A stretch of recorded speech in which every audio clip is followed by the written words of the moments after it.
Epstein'in ölüm qabağı yazdığı məktubu tapıldı. New York həbsxanasında maliyyəçi Jeffrey Epstein'in kamera yoldaşı olmuş Nicholas Tartalyan biznesmenin ehtimal olunan ölüm qabağı qeydinin məzmunu barədə danışıb.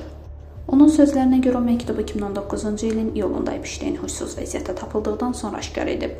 Bu hadisədən sonra Epstein həbsxananın digər hissəsinə köçürülüb və intihar riski səbəbindən nəzarət altına alınıb. Tartalyan qeyd edib ki, yazı bir qrafik romanın içində gizlədilibmiş. Mən kitab oxumaq üçün açdım və məktub orada idi, o bildirib. O həmçinin dəqiqləşdirib ki, bu qeyd dəftərindən qopardılmış sarı vərəq olub.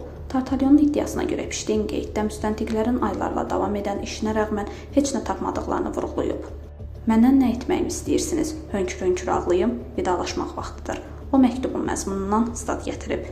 Hesab olunur ki, maliyyəçi Jeffrey Epstein yetkinlik yaşına çatmayanların cinsi istismarı ilə məşğul olan cinayət şəbəkəsi yaradıb. Onun keçmiş prezidentlər, siyasətçilər, kral ailəsi üzvləri və milyarderlərlə sıx əlaqələr olub. 2026-cı ilin yanvarında Amerika Birləşmiş Ştatları Ədliyyə Nazirliyi iş üzrə yeni məxfi sənədləri dərc edib.